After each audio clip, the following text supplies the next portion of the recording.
Hi, Trubies. Happy Fangover Monday. This is Shayna O'Connor from TrueBloodFansource.com, and I'm here to briefly recap last night's Season 6 premiere episode, Who Are You Really?, and briefly update you on some of the goings-on our website. So, without further ado, let's hit the news really quickly. First and foremost, we have a ton, and I mean a ton of news, especially since the True Blood Season 6 premiere last week in Hollywood.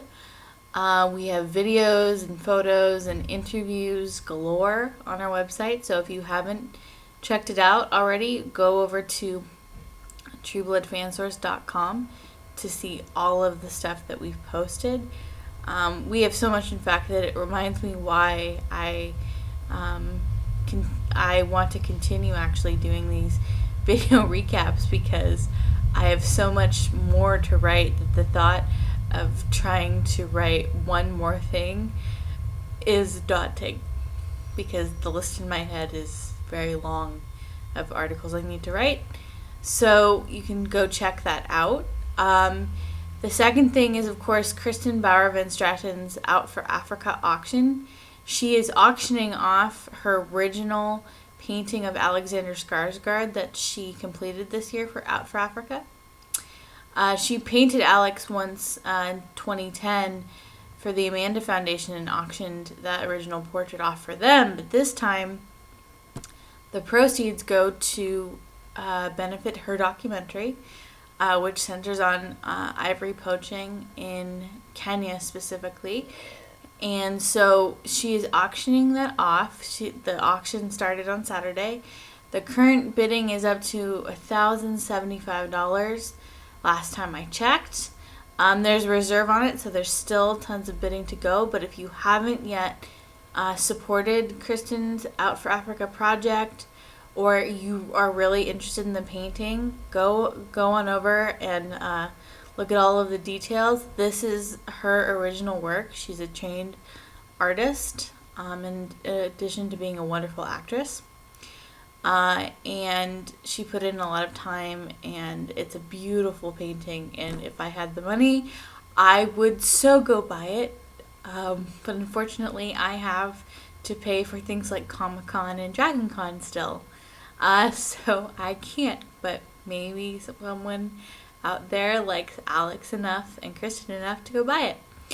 But the bidding closes on Saturday, the 22nd, just after 1 o'clock in the afternoon. So make sure to go place your bids for that. Also, we have the interview from TV Guide that Janina Gavankar did, talking about Luna's death. So you can go ahead and check that out on the site.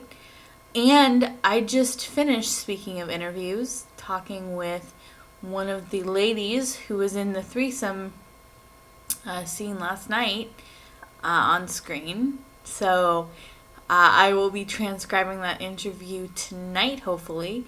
And I look forward to getting that to you very soon. So without further ado, let's talk a little bit about last night's episode. So in true Blood fashion, we just pick up right where we left off. There was no pause, no nothing. We see Sookie and Eric running from Bill, who has risen from the goo and is now Billith. And Bill is pretty angry, and of course, Sookie and Eric escape, and so do Pam, Ryan, Pam, Jason, Tara, and Nora, and Jessica. So one of the things that I liked about this episode is, one, they got rid of Stephen Moyer's character in the goo, because I think that's just disturbing on so many levels. And we see, of course, that there's consequences, that he drank the blood and now he's something else. He doesn't quite know what, but he's not in control.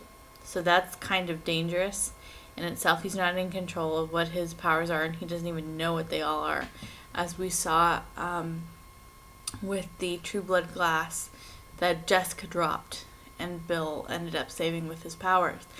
I'm sort of worried for Jessica because she was badly treated by Bill last season, and all of a sudden she's sticking by him after Sookie stakes him, which is kind of understandable, but I'm still nonetheless surprised that she did it because Bill was really, really hard on her last year. And so sticking by him and then making the deal to like call him out when he's doing something that's not right, I think for her is a dangerous proposition because she's still a very young baby vamp, not as young as Tara, but she still does not have a lot of the experience, and so that's a bit scary. Also scary is the governor of Louisiana, who basically made a deal with the True Blood distributors to let them use a factory to make more True Blood, and yet he was calling for people to buy guns and defend themselves, and as we saw in the Weeks Ahead trailer, he's the one that's been testing weapons on vampires to see if weapons are effective or whatnot. So he's sort of kind of scary. I don't really trust him, but he's fabulously portrayed by Arliss Howard, so that's pretty cool to see. Also interesting is, of course, Rutger Hauer and Jason Stackhouse. I love that scene that Rutger Hauer and Ryan Quanten have in the car. One, because it really gets Jason away from the vamp hating, mostly seeing dead parents type issue that he's been going through the last few episodes of season 5. And I really love it because we know that Rutger Hauer's character is actually Niall, and Jason assumes that he's Warlow. And I love how Jason pulls out the gun to go shoot him, and then Niall just basically disappears, and Jason has to deal with the car. I thought that was a great scene. Also, a great scene was Chris Bauer and Carrie Preston's scene about the babies. And as we saw,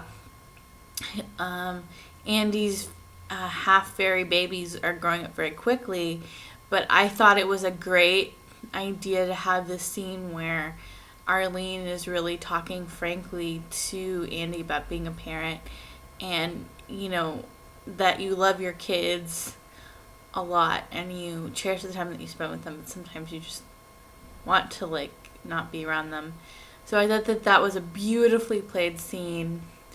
And then to jump to Andy putting on the diapers and then seeing his toddler children running around the house later was great. I enjoy that storyline a lot. I'm actually glad they did it because it brings a lot of humor and lightness to a show that is very, very dark. Speaking of darker things, Tara and Pam, it was nice to see Pam more vulnerable. I've seen comments about people who don't necessarily like that, but I do, and I understand her emotion about being jealous when she finds out that Eric has a sister and then she hasn't been told, because that's her Eric. She's never had to share him with anyone, and then all of a sudden you have to factor in that Pam has had to share him with Sookie, and now she's sharing him with this other woman that she knew nothing about until now. And he's been keeping this secret from her for 100 years, and it feels kind of like, you know, he's pulling away from her and being really secretive. And I hope that at some point Pam really calls him out for being an ass.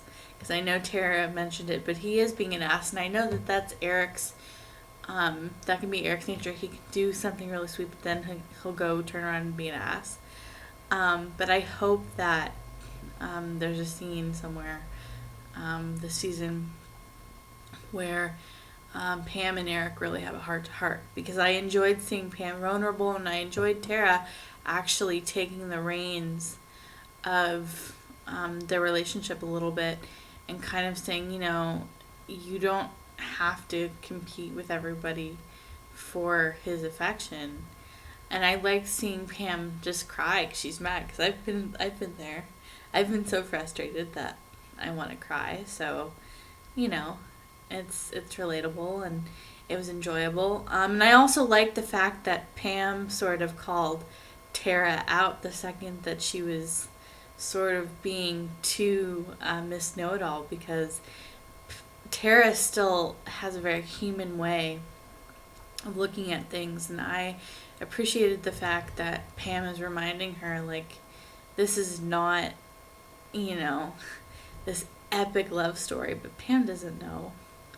I mean, they've only been Maker and Progeny for, like, what, a week? Maybe 2? So I like that, and I'm looking forward to Pam and Tara having to deal with whatever bullet Tara was shot with, because that was stupid. What Tara did. Because, hello, if your Maker's getting down on the floor, what makes you think it's a smart idea to attack people with the guns? So I enjoyed that.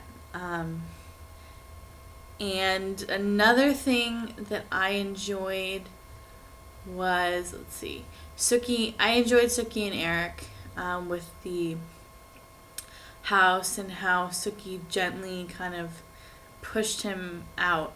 And I like the fact that Sookie wants to be independent, but of course, she is the central part of the story. So of course, no matter how much she wants to push the vampires away and sort of have a normal life, she can't. Especially with that glowy parchment thing that says, she belongs to Warla. I mean, she's going to need help.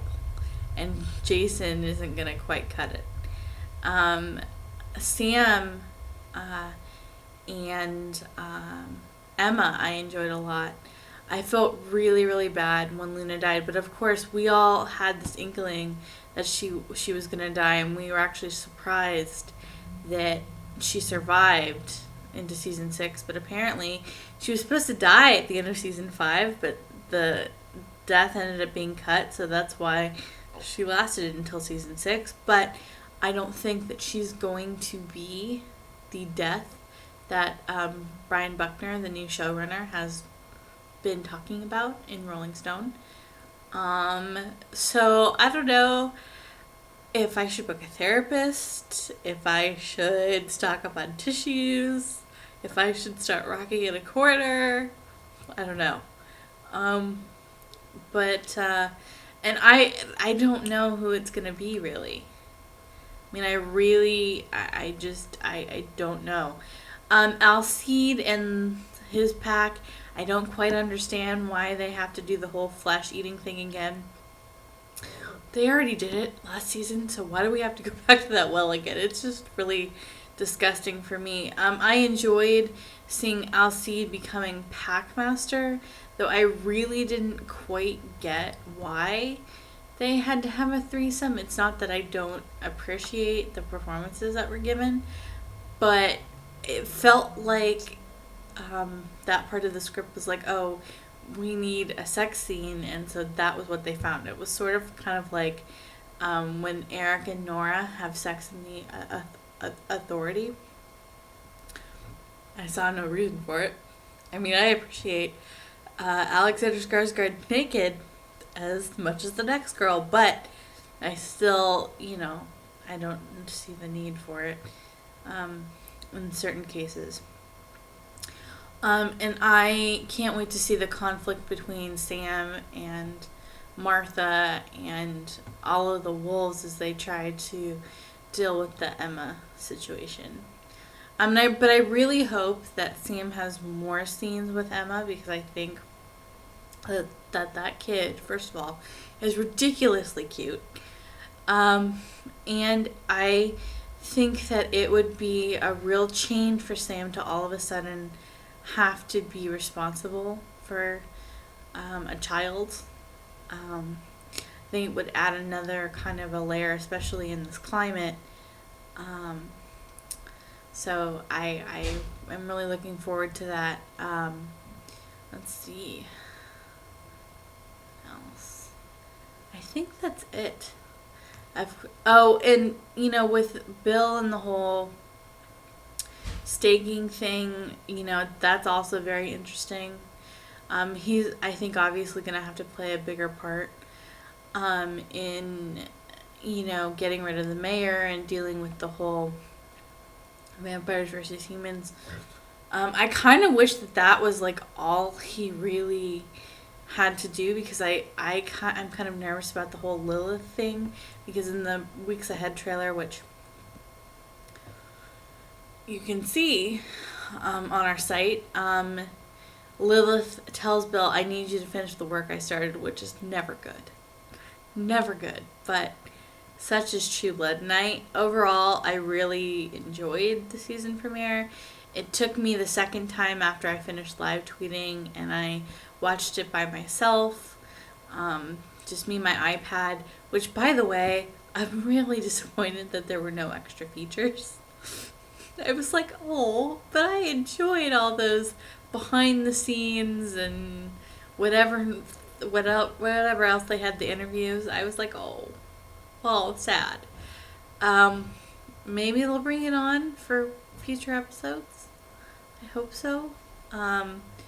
But for now, I would love to know your thoughts. So if you have any thoughts about who's going to die or anything that I might have forgotten, you can comment on them on this video page on YouTube, or you can go to the site and write in the comments there.